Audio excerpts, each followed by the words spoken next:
Welcome to the Ordinary Extraordinary Cemetery, where every death had a life and every life had a story. My name is Jenny Johnson. Hello, and I'm Diane Hartshorn. And we are super excited about today's guest. We're straying a little bit from what we normally do in October. This isn't really a spookier episode like we sometimes do, but that's okay because this isn't a paranormal podcast anyway, so it's fine. But we have a wonderful guest with us today. We are going back to some Civil War history. And actually, we are lucky that our guest knows one of our former Civil War guests, Tim Smith, who was on. Was it over the summer or is it late? I think it was over the summer. It was, I think it was over the summer. It's been a while since we've had Tim on, but it was fabulous. And he was talking about Gettysburg and things. And so we get to have another guest who's very familiar with Gettysburg, very familiar with the Civil War. So we would like to welcome to the show today, MJ Henion, who portrays, historically, she does historical reenactments as Major Pauline Cushman, but also you talk about General, oh no, I forgot his name already. Hancock. Thank you. How dare you forget General Winfield Scott Hancock? Sorry. Well, thanks for having me on and welcoming here. It's a pleasure to be here with you guys. So when we asked MJ to come on, we actually really, even though she knows a lot about General Hancock, and we did ask if she wants to talk about him a little bit, that would be fine. We really wanted to focus on Pauline Cushman and her story because it is, one, it's a really fascinating story. Mm-hmm. And again, as we've said over and over before, we really like to share the stories of a lot of these women because they got forgotten for so long. And until more recently, we weren't really telling many of their stories. There's a select few, especially from the Civil War, like Clara Barton, who everybody knew forever and ever. Right. But there's so many other women that participated in so many different ways. And the outcome of the war, depending on which side you're on, really had a lot to do with the women behind the scenes that were not necessarily recognized. So this is why we wanted her to share more about Pauline Cushman, less about the general this time, but we can definitely talk about him too later. So I'll just come back for an episode on him. It's fine. Exactly. We can do a whole episode on him. Today we're going to focus on Pauline Cushman. So welcome. Tell us first how you got interested in particularly Civil War history. That's a moment in time that is very specific. So what led you down that path? And then also what led you down the path of becoming a reenactor? Well, I was introduced to Civil War history when I was a kid. My mom, I loved to read when I was a kid, which has held through, over the decades. But I was about 8 years old and she got me the book by an author named Kintor of Lee and Grant at Appomattox. Mm-hmm. I read the book and I was hooked. I was very interested. I wanted to learn more about, what happened prior to that. Who are these individuals? So it just was an interest that sort of just fostered over time. I never got the chance to visit a Civil War battlefield. I am from upstate New York, which is more Revolutionary War. Mm-hmm. I like all history, but for growing up in an area of the Revolutionary War, it just wasn't my thing. I was always drawn to Civil War history for some reason. So I never got there as a kid, but as an adult, I made my first trip to Gettysburg, was my first battlefield in 2008. Some friends and I went. And from the minute I stepped on the battlefield, I knew that this was where my life was definitely going to be going. So how I ended up in Civil War living history. So I got active as social media became, more of a networking and communication. I got into some Facebook groups for Civil War as well as Gettysburg. And I met a gentleman who became a good friend of mine, like my big brother. His name was Randy. And he portrayed General Hancock, of all people. So we became friends and, he had said, why don't you come out, if you're coming down to Gettysburg for the anniversary events, why don't you come and hang out with us and whatever. So I went down there and I did, and I really enjoyed watching them do first person history, because I remember when I was a kid going to, the historic villages for field trips, and I was just in awe. And it was these kids that were having the same experience, and even the adults too. And I found it fascinating to be able to tell their story and their history and give them a voice, a first person voice. So I said, well, maybe I want to do this. I said, I don't know. So he and I, kind of put our heads together, and I didn't want to do anything traditional. I didn't want to portray a Civil War nurse. I didn't want to portray, just a civilian, as far as like, just a wife or a cook or, anything like that. And one night we just said, oh my God. And we both kind of said, her name popped into our heads, Pauline Cushman. And he's like, well, you could do her military role. I said, I heard about her, but I didn't really know much about her. And the more he said, he goes, oh, you are so her because of my mannerisms and my thought process. And I said, well, this is kind of scary. So I started researching her, and I agreed. Pauline and we do share a lot of similarities in our personality, in what we believe. Also, she was ahead of her time as it came to, she wasn't traditional Victorian woman of the time. She was independent. She would prefer to hang out and play cards and drank whiskey with the boys. She grew up kind of like, I would say in modern day terms, tomboy, which was me. So it was almost like, wow, this is something that I found. So he helped me kind of, get into it in the journey. He was my mentor. And it was funny because the first book he gave for me to read, was the 1862 Field Officer's Manual.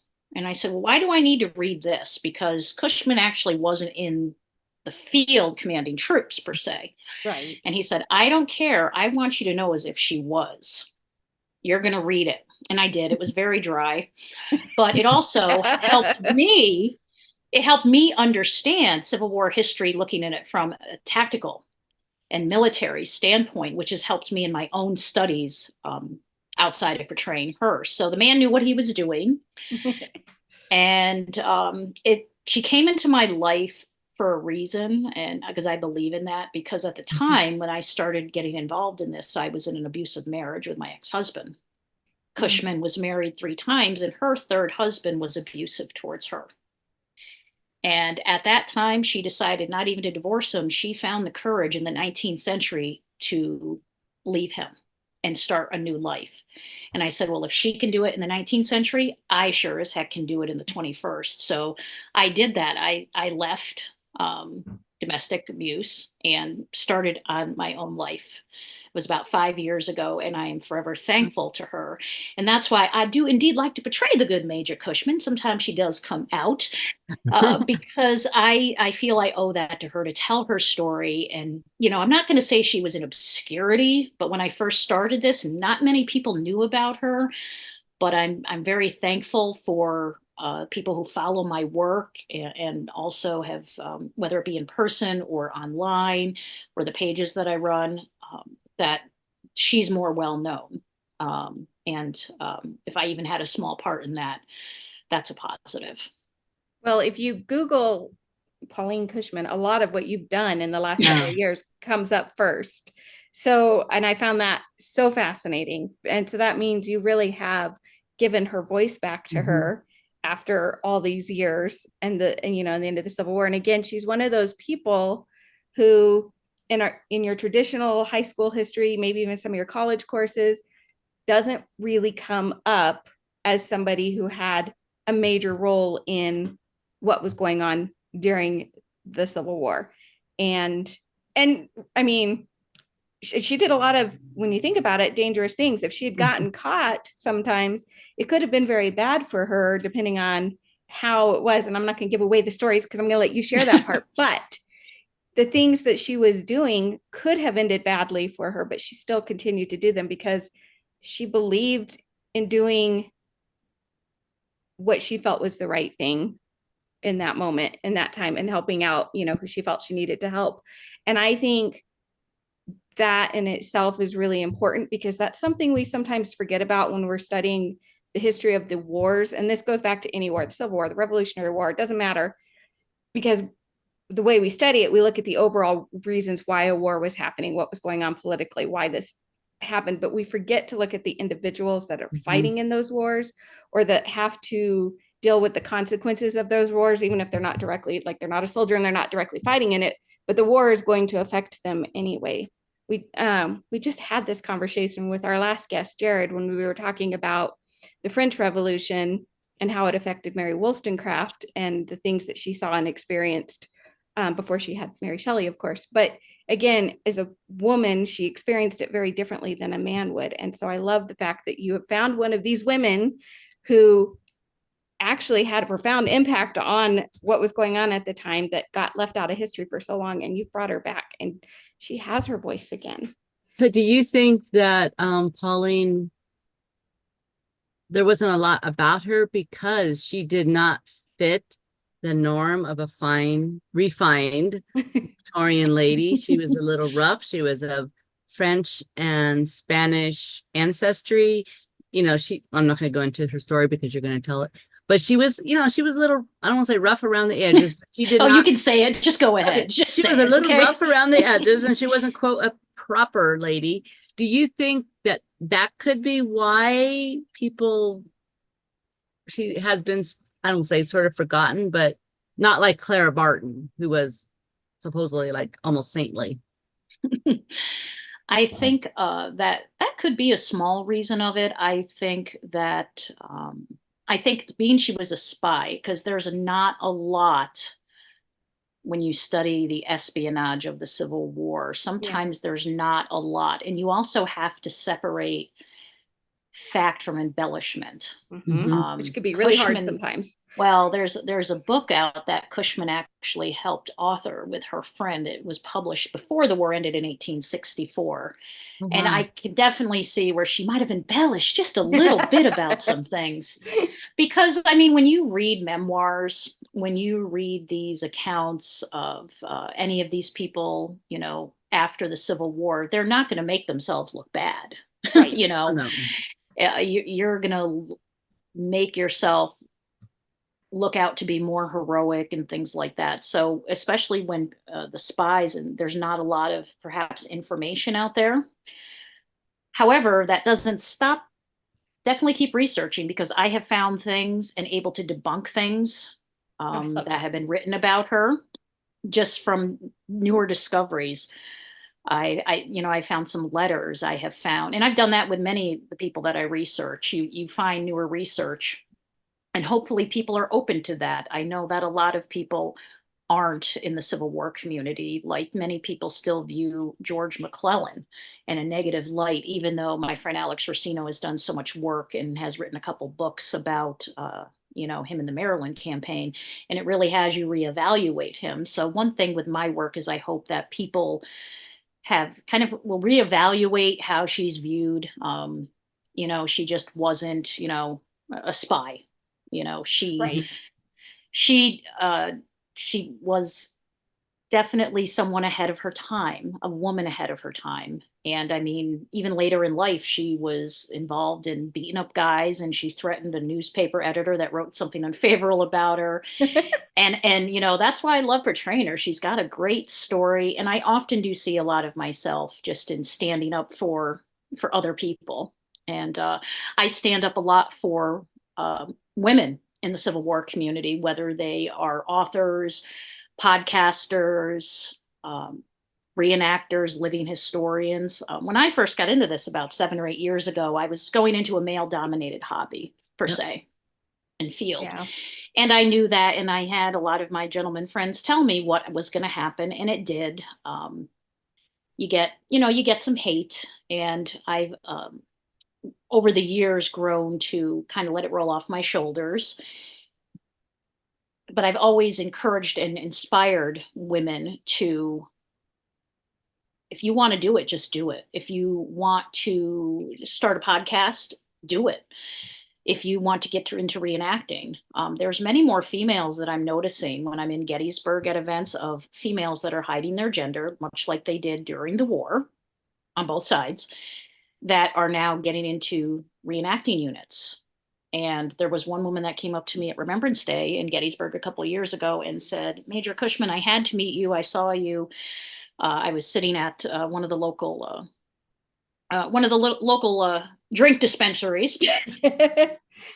And she came up to me and it made me feel good. She said, you inspired me to get into reenacting because you just don't care. You have people come at you and you just keep doing and telling the history. And, I've earned a lot of respect that way. And that's what I continue to do. So if someone wants to do something, I've had kids come to my programs and I'll get an email from the parent, a few weeks later, a few months later, where they've either got a little uniform and portrayed Cushman for a school project or Halloween, or they have decided my daughter did her report on female spies or on Cushman. I love that. And it's about really inspiring the young people too, that, that's what I tell them. I said, and I'm in first person, I'll say, well, yes, I am a spy and it was dangerous, but I am here and you can do whatever you want to do if you put your mind to it and you work hard. So, you're always interacting with those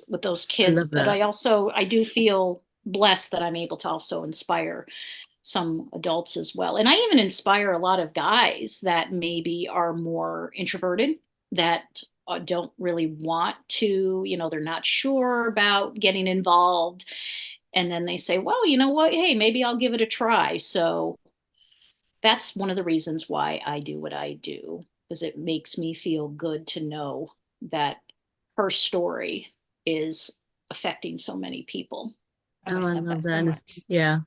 And something else that's really important that you said, you've discovered more about her and you've been able to debunk some rumors and things about her. And something that I think people forget when it comes to history is that, yes, it's in the past. Yes, it happened. But for us, it changes all the time because new stuff comes to light all the time. So the things we thought we knew, maybe even 5 or 10 years ago, or something we studied for 50 years and said, this is how it was. When those new things come to life, it does make history change from what we originally learned. So we have to be open to the idea that what was maybe wasn't what we thought it was, because we've had, for all these years that we have historians and archaeologists and anthropologists, and they keep studying all of these things, we learn more and more. So I do think it's important that people understand that history is not stagnant, that it's always changing, because we're always learning something new. Something new always comes to light. So with that, I think we should introduce Major Pauline Cushman to the show. And why don't you give us your life story and your perspective? Oh, well, thank you so much for having me here. I do greatly appreciate it. And I'll do it in a nutshell, because, I could just sit here for hours upon hours and tell you about my life and my exploits. I'd never be one to embellish, mind you. Oh, but of course not. Of course not, indeed. You're a lady. So I was born in New Orleans, Louisiana on June 10th, 1833. And I lived in New Orleans. Some of you may notice that I still have my Southern accent, to say. I lived there for the first about 10 years of my life with my many brothers. Yes, I was the only girl. I have 7 brothers. Imagine growing up with 7 brothers, how much fun that is. I'm so sorry. Sometimes you just got to make the best of it and move forward, which is what I did. So I lived there until my dad, who was a merchant, he decided that he wanted to open up a trading post, that New Orleans was becoming just a very competitive place for merchants. So he decided to move us to Grand Rapids, Michigan when I was about 10 years old. And that is definitely a less busy place and fun place than New Orleans is. So I was out there, but I got to know a lot of the local town folk, and I became friends with the Chippewa. I had many good times playing with the young, mostly the young braves my age. But, between my brothers and also them, I learned how to do many things that I'm going to use later in life, such as shoot a gun, ride a horse, and not side saddle, mind you, hunt, fish, track, be able to be out in the woods. And these are many things that I really enjoyed doing. I always seem to enjoy hanging around with the boys. They're much more fun. And I was there till I was about 17, 18 years old. And I said, well, this is getting kind of boring, this life for me. What is it that I think I could do now? I would go into the village, and with many of my friends, we'd put on little plays and act out and things like that. So acting was always something that was kind of on my mind and possibly, do in the future. Now, there is one thing that my Chippewa friends introduced me to, which is going to end up causing me problems later in life, but whiskey. I was drinking whiskey as a teenager, and no, I do not promote anybody doing that. So when I was about 18 years old, I decided, against my family's wishes, especially my mother and my aunt, they were not pleased. I decided to move to New York because I was reading in the newspapers about the excitement in New York and all of these different plays going on. I figured that I could go out there and maybe try to, do a little acting on my own. So I went to New York on my own against my family's wishes. Now, many people think that Pauline Cushman's my birth name, and it is not. It's actually Harriet Wood. Now, Harriet Wood just does not have a good ring to it. Sorry for my ancestors.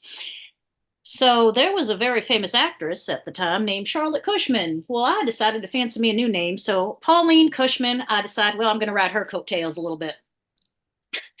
So I went and did some acting in New York. I did okay, didn't become a superstar overnight. They should have noticed my talent right away, but they didn't. And then I would even go to other places like Boston. I would go down south as well. And then I did some plays more into the Midwest. And this is where I'm going to meet, let's see, this is the first husband. I had 3 altogether. My first husband's name is Charles, and I meet him, and he was a music teacher.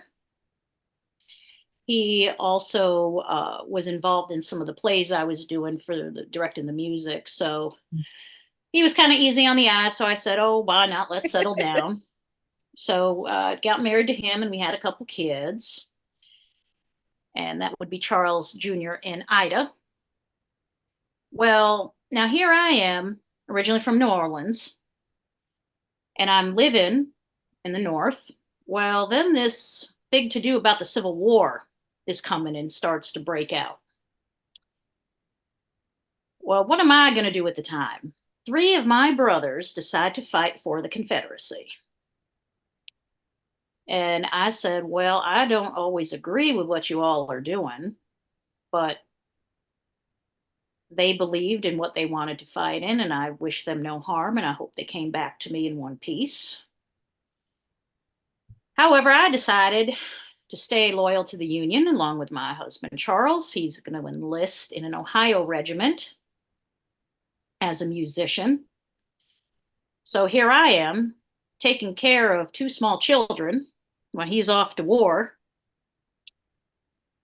And he left me with the in-laws. So imagine living with 2 small children and your in-laws. That's not a fun time. Well, he goes to war, and unfortunately, he gets sick in the late summer into fall of 1862. And he comes back home, and he is staying at a relative's house. So I would go and see him while I'm also taking care of the kids and things like that. Well, him and I have always not see eye to eye about certain things, but I was hoping he would get better. Well, Charles is going to pass away in the early winter of 1862. Now, there are many accounts that will say it was from his illness from the war. There are a couple of accounts that report blunt force trauma after a visit with me. So I will leave that up to you all to decide what was the true fate of Charles. So here I am. I'm now a widower with 2 small children. What am I going to do? How am I going to make money? Well, I'm going to go back to acting. So I leave my children, which was very hard. You know, many people look at me and they'll read about me in the papers and they think that I try to be a good mother. And however, what am I going to do? So I'm going to send some money home for these kids. So I left them with my in-laws. And I'm doing a lot of plays. I'm getting more star power. And I'm friends. You know, my brothers, fought for the Confederacy. And I'm friends with several people that also sided with the South. They're my friends. We may not agree on that matter, but I don't want to see any harm come to them. So in the spring of 1863, I'm out trying to earn money to send home for my kids. And I'm down in Louisville, Kentucky, which is a split state at the time. Some were for the North, some were for the South. I'm doing a play called The Seven Sisters. And a couple gentlemen friend of mine from the South, well, Southern officers are so nice to me. Well, they decided to ask me, they said, Pauline, we really want to get your star power behind our cause. Will you toast Jefferson Davis, the president of the Confederacy, and we'll pay you $300. And I said, well, that's a lot of money, $300. Mm-hmm. I could send that home for my children. I said, well, let me think on it. So I thought it over a couple days, and I actually went to the local provost marshal, and I said to him, Colonel, I said, this is what has been offered to me. I don't know what to do. Doesn't seem quite kind of right. He said, well, we've got a lot of Southern sympathizers down here, Pauline. I want you to do it. Take the money. I asked, well, can I keep it? He said, yes. He said, take the money and let's rout out all of these Confederate sympathizers. I said, okay. So a few nights later, I'm holding up my glass, which, some might think those was wine, some think it's water, some might be a little whiskey. That's for me to know and y'all to just ponder upon. Well, I do a toast to Jefferson Davis. Long live Jefferson Davis and the Confederacy. Well, that did not go over as planned. Some people cheered, some people booed, some people were throwing things. Fights broke out in the audience. It was quite chaotic of an evening. Well, by the time I got back to my dressing room, I have a note that I'm fired from the theater company. So now I'm out of a job. What am I going to do? So I checked in with Colonel Moore.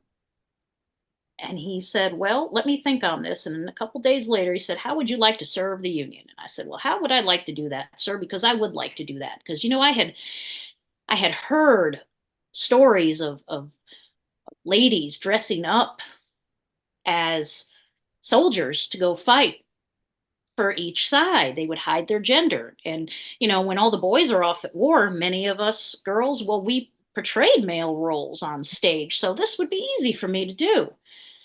He said, no, how about you be a spy for us? I said, now that sounds interesting. I said, that sounds like I could serve my country. And I also felt it would be a little bit of adventure. So that's what I did. I became a spy for the Union into the summer. Now, you mentioned it being dangerous. It was a little dangerous, I will say that. I was actually captured a total of 3 times. The first 2 was by a cavalryman on the Confederacy by the name of General John Hunt Morgan. First time he captured me, well, he questioned me a little bit, and then he had to go. Those generals, they always got to be doing something important. So he left me with a little Confederate private, and he fell asleep, and I just took off. So I escaped him once. So then he captures me another time. And he said, well, Pauline, I see you have come back to me. He's like, we've got to stop meeting like this. I said, well, John, I believe that's true. So he questioned me, but we ended up having a good chat. We had a few drinks, ate a little bit of food. And he just, didn't really pay too much attention, and I kind of slipped away. Not so good on to his captures. Well, here the funny thing is he and I became friends after that. He just gave up. So John became a friend of mine. And the third time, so this is the summer of 1863, I'm down gathering evidence of troop movements and trying to find out force size and things like that. And how I would do it, sometimes I would get into a Confederate uniform and kind of portray myself as a young gentleman and get into the camps and try to get information. Many times I also, you gotta wine and dine these boys a little bit. So you give them a little bit of food and you give them a lot of drink, and then you look interested and they just run their mouths. That also works with Union officers too, I have found. So that's how I would get information. And one thing they'd always told me is, Pauline, never ever take anything. Never ever be captured. That way, if you get captured, there's no evidence. And for the most part, I listened, but I don't like rules. So I kind of live by my own. So the third time I was down and I was looking for my lost brother, and I wanted to get into Braxton Bragg's headquarters. So I'm just getting information for General Rosecrans and General Garfield for the Tullahoma campaign. And I managed to get into his headquarters, and there were some papers sitting there. And I have a very good memory too. It's probably another reason why I went through 3 husbands. And they looked like important papers, maps, so I took them and I stuffed them in my boot. So when they said they couldn't help me find my brother, I just went to go to leave and return. And there was a couple soldiers that were a little bit suspicious of me. So they pulled me aside. I got searched, and they find those documents that I shouldn't have took. So first I go to a man named General Nathan Bedford Forrest, another cavalryman. Definitely not as nice as General Morgan, though. And he said, I know who you are. You're the famous actress, and I've heard you're a spy. I can't wait to hear. Now, one thing they did take from me that I did carry was I carried a Colt revolver, Army issued revolver, because I was a horsewoman. I rode horses and I knew how to shoot. So they gave me one for these missions that I went on. And so they had taken it from me. So he got right into my face and he said, Pauline, I cannot wait to hear your next snap at the end of a rope. And I said, well, how ungentlemanly of that is of you, General Forrest. And I'll tell you right now, if I had my sidearm, I'd shoot you in the face. General Forrest didn't like me much after that. I bet. So then I ended up with General Bragg, and General Bragg brings me up on charges of a trial, military trial. Well, I'm found guilty and I'm sentenced to hang. So here I am, I'm going to lose my life. Well, then I become ill and I'm getting more ill. Well, then they decide that they don't want to hang an ill person. I got to get better. So they delayed my execution to get better. They didn't want to look forward to. They didn't want to hang a sick person. Well, I will say the Confederates did treat me very, very well. I was not in any sort of prison or anything. They would put me up in one of the doctor's homes down there.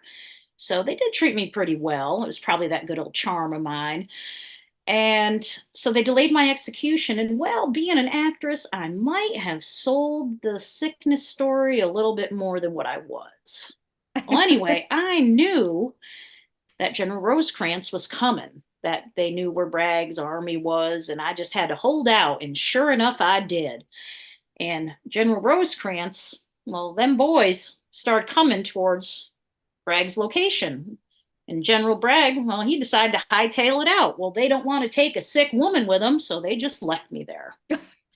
So that is how I escaped the noose of General Braxton Bragg. Wow. He did have I will say, Bragg treated me very nice, and he actually does have a very high value on women. I was kind of surprised by that, but we have had a couple good conversations, except the one where he wanted to hang me. So of course I'm now outed as a spy. I can't go back to it. What am I going to do? So I start actually lecturing and touring, telling my tales of my service. And now many people will ask me, well, where does the major part play in? Well, I have a good friend who would later become president, James Garfield. You know, James Garfield actually beat out that other general I know, General Winfield Scott Hancock, and he's going to beat him later in life and for the presidency. But so General Garfield had this idea of, well, you know, you've rendered us a great service. Why don't we make you major in the cavalry? I said, okay. And then I met with President Lincoln, and Lincoln said, you've rendered our Union a great service. I was paid as a major in the Union Army. There was a couple times where I didn't get my pay on time. And if you don't think that I won't go pay on the President of the United States himself because I could just walk up into the White House, I did do that one evening and say, President Lincoln, I have not received my pay yet. Where is it? And he did. He gave the greenbacks over, I should say. So, unfortunately, my two young children, Charles and Ida, are going to die. They're in childhood from disease, unfortunately. So I lost both of my children. So I go and I do all of these different sort of lectures around, and I meet some very interesting people by doing that. Did meet General Winfield Scott Hancock. He came to one of my lectures when he was in New York recovering from his Gettysburg wound. And I always enjoy meeting people and trying to also tell them what I did as a woman for the Union cause, because I wasn't doctoring to anybody. I wasn't changing bandages for people. That's all important, but I was also risking my life trying to get information. Because intelligence gathering is very important for these armies on both sides to know what's going on, where the other one is. So over time, I'm going to decide to move out west. I meet my second husband, August Fitcher. I was married for him for less than a year. He died a mysterious death, and I'll leave it at that. And I also will meet my third husband. We're going to end up I actually end up running some businesses with him. His name's Jeremiah Fryer. He is going to end up being sheriff of Pinal County. So one thing about being Pauline Cushman is that people like to gossip and, you know, have any notoriety. They like to, you know, maybe write unfavorable stories, because there was one about a little carriage accident that I was involved in. Well, this newspaper editor decided to print a story saying I was in the carriage with 5 gentlemen. Now, I'd never be one to, you know, be in a carriage with 5 gentlemen now. Just make it 6 and make it an even half dozen. I had said to him, I confronted him and said, this is not the truth, and I wanted you to print a retraction, and he refused. So I might have said that I would come down and take care of him if he didn't, and he did. I didn't like how, especially if people were getting mistreated and animals as well. There was a time out in Arizona, in Florence, where there was a man that was whipping his horse without mercy. And I said, well, how would you like that done to you? And he said, what are you going to do about it? And I said, okay, well, then I took it and hit him with it. I know this might come as a shock to people, but one of the businesses I was involved in too is we ran a saloon. So I was making some drinks at the saloon one evening, and I had a gentleman who had just a little bit too much to drink.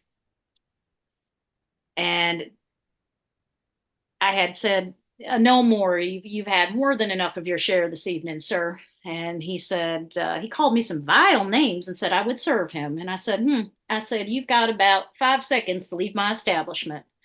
And I reached underneath the bar and I got my Colt revolver back from the war days. And yes, I threatened him to shoot him in the face. And he left about 3 seconds later. So I am not a woman that is intimidated by any person, especially men. Unfortunately, my third husband, well, he had a wandering eye and he was into the alcohol too much. And he was also quite abusive. And I said, well, I had enough of this. We actually had a adopted daughter, Emma, who, when she was 18, she passed. So I just said, this is not for me. This is time for a new life for me. So I just up and left him, never divorced him. I just said goodbye. And over time, I tried to do my lecturing, but, you know, many people wanted to be done with the Civil War as far as they wanted to move forward. And, you know, this is some, 20 years later or so.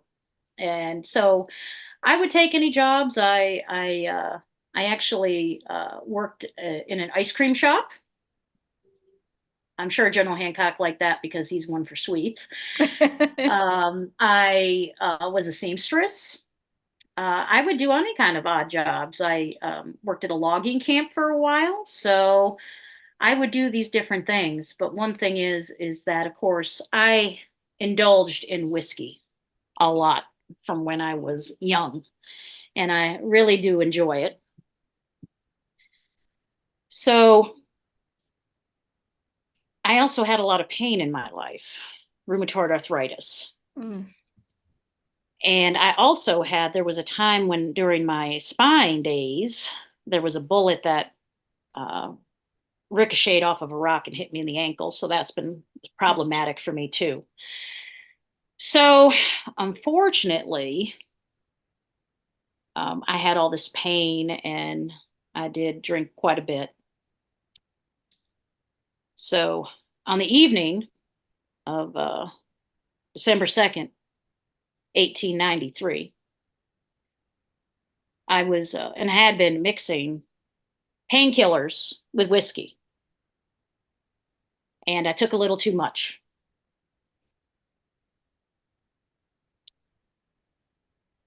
And my life ended on December 2nd, 1893.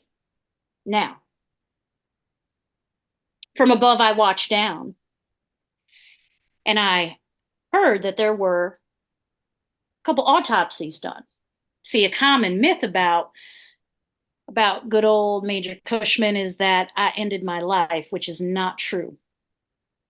I did not commit suicide. It was an accidental overdose, and it was found to be in 2 of those doctor reports.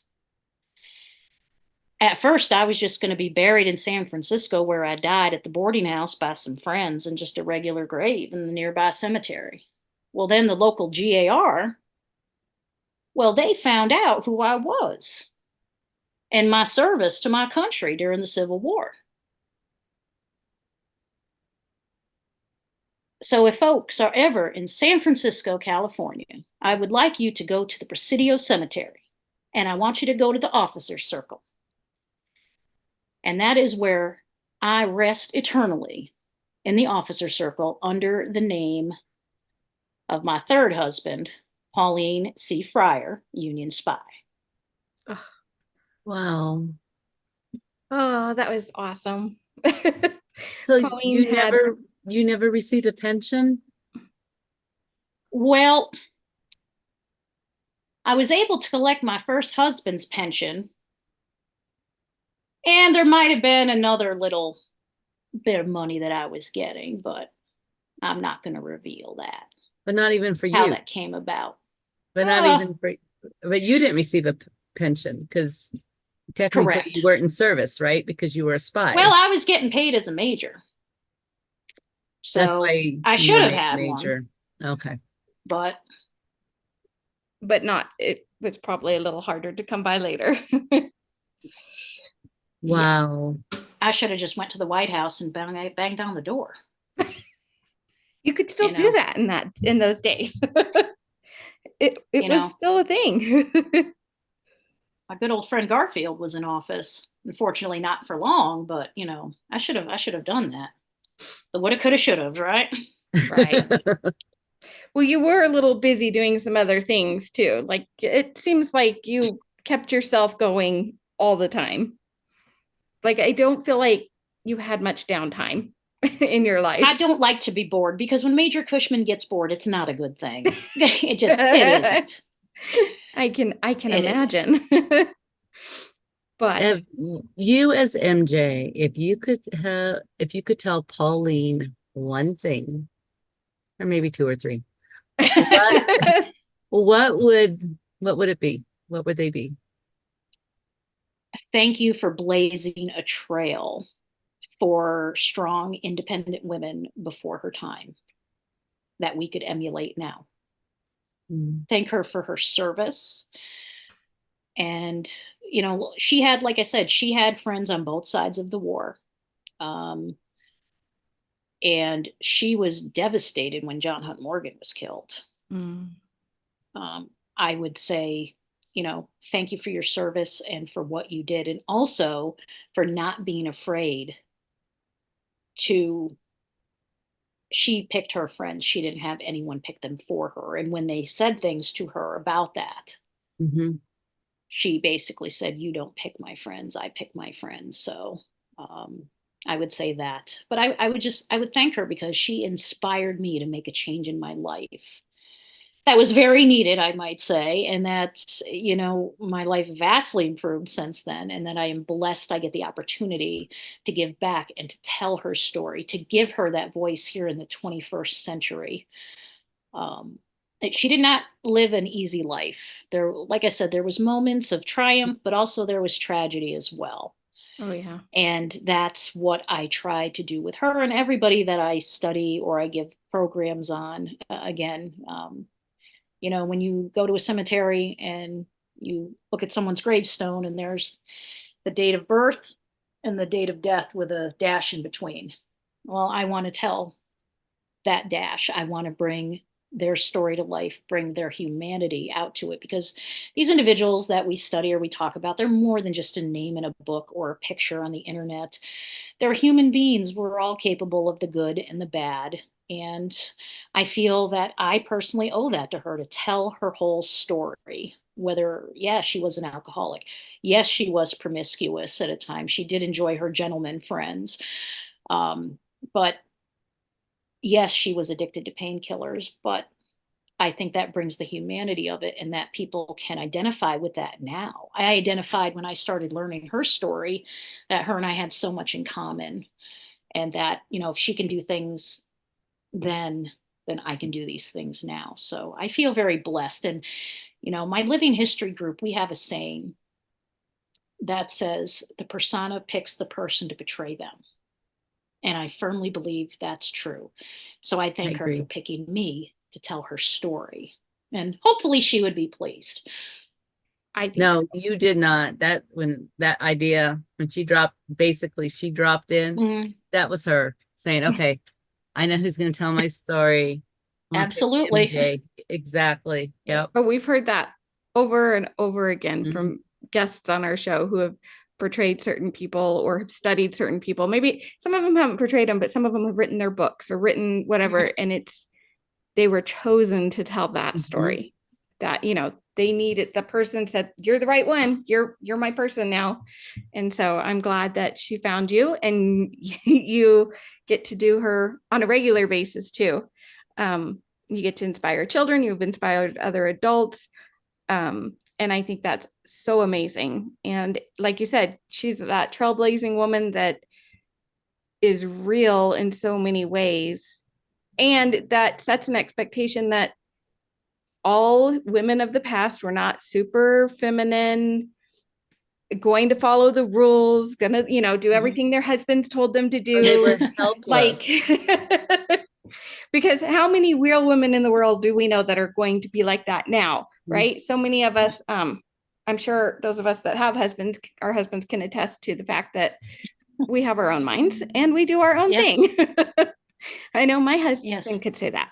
And he fortunately my ex could probably say that as well, but even some of my really good guy friends, they know that I can be stubborn, that I can be independent, but they embrace it and they support me, which is awesome. So that's like the I said, important thing. Brotherhood, the support. Yeah. Absolutely. And I think that, and in a weird way, because I do a lot on General Hancock as well. My friend Randy portrayed him, who got me into this to bring to Cushman. So I feel somehow he had a role in it as well, just to get me to come to Living History and to tell these stories. Oh, I love that so much. And I love that the other thing that I love about your story is that you didn't go to Gettysburg for the first time until the early 2000s, 2008. Mm-hmm. So like you had known about the Civil War, obviously, for all your life, practically, and everything, but you didn't get that opportunity to do that. And then it has given you the opportunities since then to keep telling these stories and learn more and become more excited and more enthusiastic. And I love that it didn't have to happen when you were 20. You weren't right out of college or anything like that. This was something, and I think sometimes as we get older, sometimes people are like, I've never done something like this before. Do it. Do it. Absolutely agree. And there's no reason not to.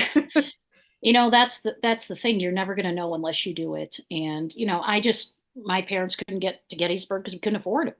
And when I got older and I said, if I have the financial means, I'm going to go and do these things that I've always wanted to do.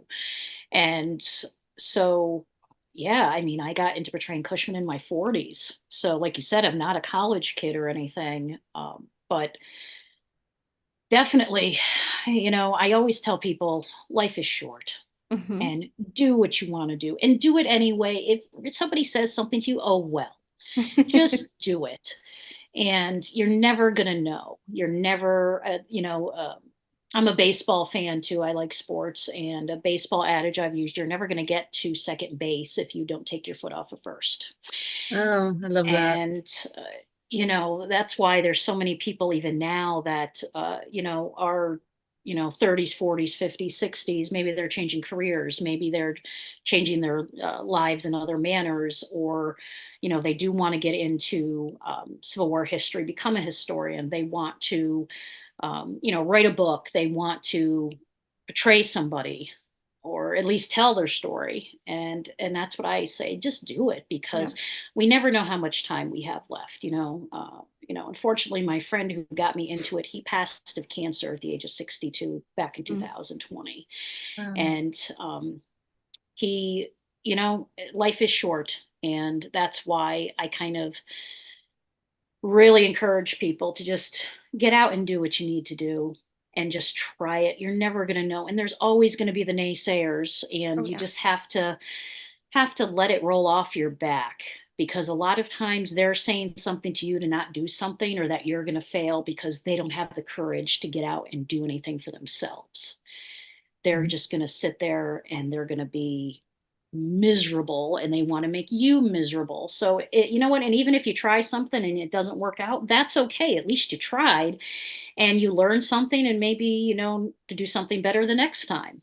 So exactly. I really encourage people, if you have the means, get out to these battlefields, get out to these historical sites, get out to the cemeteries. They have all great stories to tell. And, really just, when I stepped foot in Gettysburg battlefield in 2008, I just felt the history, and I just knew it would be a part of my life. And I'm very blessed for that. That I have the opportunity to tell her story, or to do different programs, or to go there. And I'm very blessed for the support that I have. And especially, I have a pretty decent following on social media, and I appreciate everyone who supports my work. And I really do it for history and Cushman, but I'm also doing it for people so that they can learn about these individuals. Maybe something will resonate with them in their own personal lives, like she did with me. And I hope that people then can enrich their lives from it, or they find something new.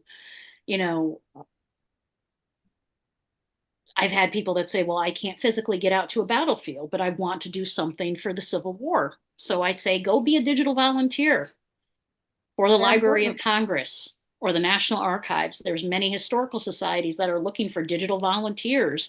You're still making a difference. You're transcribing letters. You're helping bring these words to life after so many years. So there's many things we can do. You know, take your kids to historical places and museums, and or go to the living history. Have them experience listening to somebody that, you know, is doing it as first person, because you never realize, you know, so many kids I see come into my events and they're on their phones. Yeah. And then once they experience and people start talking to them, they put the phone down and they are just mesmerized.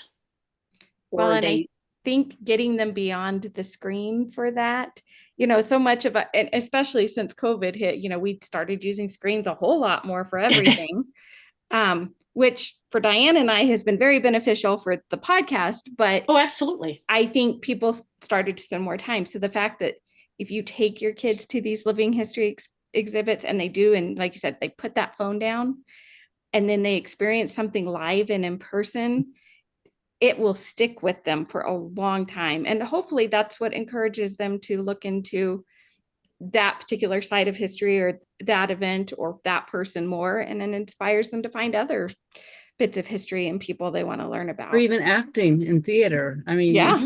Either way. Yeah. Absolutely agree. I usually stay in persona, and I like interacting with the kids because I will call their phones the magic box. And like a couple years ago at Gettysburg, this kid, because he said, "Oh, can I get a picture?" I said, "Well, what is that?" So, and he said, "Well, it's a cell phone." I go, "Well, what's a cell phone?" "It's a magic box." And his brother finally realized what I was doing, and he said, "It's the descendant of your telegraph." Oh, and I said, that "Oh, is so very here's this smart. 10-year-old kid." You know, kids are very interested in history too. I see so many of them out at events. I also see them. I have many, you know, teenagers that follow me on social media with their parents, and you know, and they'll talk to me about, "Oh, you're going to Gettysburg. Do you mind going to this monument and taking a picture for me?" And Oh, I'm going to do that. I'm going to do that because I know what it's like to be a kid, and hoping that, you know, an adult will do that for you. So, but yeah, they're very interested in it, and they are the future. We have to foster this interest that they yes. have. yeah. So that's why, you know, I'll definitely go out of my way for a younger person, to really have that moment. Last year, I did a charity event up in Harrisburg at the American Civil War Museum up there. And my friends brought me some raffle tickets. They had live cannon firing at night. Oh, fun. So I actually won I could go do this. They picked my ticket. I had the winning ticket. And, you know, Major Cushman and weapons isn't a good thing. Okay. So, but you know what? There was a kid that had been following me around all night with his dad. He was, you know, and he was very interested in spies and Civil War history. And I turned around because he was standing right next to me, because he had tickets too. Him and his dad had bought tickets and he was hoping to win. And I gave my ticket to him so Aww. him and his dad could go shoot it. And his dad said, "You have just made a lifetime memory for my son. Thank you so much." And I said, "You know what? We got to foster it." And that kid was so excited. He got to do it. He said, "Thank you so much, Major Cushman." His dad emailed me a few weeks later. He ended up doing a thing for class on Pauline Cushman. And, you know, down the road, he could become a reenactor. He could become a living historian, or he might not, as he gets older, have that interest to do that. But, you know, that's, to me, it wasn't about me shooting a cannon. It was about giving the opportunity to a young person to experience history firsthand. And the excitement. Oh my God, I love that so much. Yeah, I think that, well, that happened to my son last year when we were at the World War II Museum down there in Colorado Springs. And one of the docents let him get behind one of the exhibits and do a little bit of manhandling with the exhibit. And he was like, "Really?" And he's like, "Yeah, do it." And it was great. Awesome. And it just made my son's day, because he's very, well, he's into a lot of history, but World War II is one of his favorite topics. And so the fact that he got to have that experience of something that he had been studying for all this time just made his day. And I could tell the docent, like you, was like, this is, he's our young person, This is and why this we is do how it. we're going to continue it. Yeah. And so I have the best Absolutely. picture of him with the biggest grin on his face doing that that moment. And I just think it was the coolest thing for him. So Pauline Major Cushman, thank you for joining us today. Yes, MJ, thank you. yourself. This has been so fun to learn about her. We definitely should have you back though to talk about Major Hancock as well.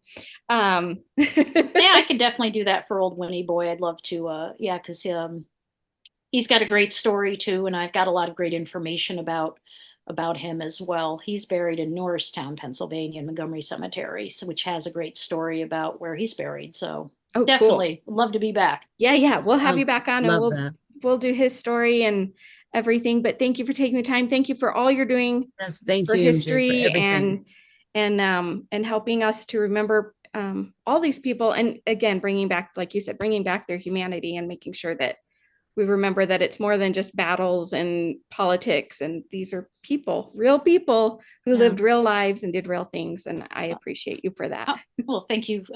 Thanks for having me on and the opportunity. Thank you for your support. And I've had a wonderful time here this evening talking about Major Cushman. And, anything I'd like to leave with your audience. Again, we've mentioned it a couple times here tonight. There's the year you're born, the year you die. There's that dash. Make sure you live a good story for that dash. That's what I would leave with your listeners tonight. So make it a hell of a good one. We thank you for taking time to join us today for this ordinary, extraordinary chat. To learn more about today's discussion, please visit our website, theordinaryextraordinarycemetery.com, where you will find additional links in our show notes. And if you're watching us on YouTube, be sure to give us a like and subscribe to our channel, The Ordinary Extraordinary Cemetery Podcast. This really helps makes us more visible to others on YouTube who may also enjoy our podcast.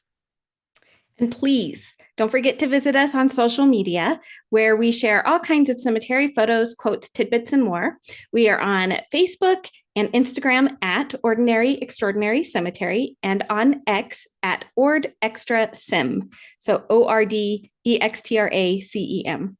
If you enjoyed this or any of our episodes, please consider leaving a 5-star review and a comment on Apple's podcast, Spotify, or directly on our website.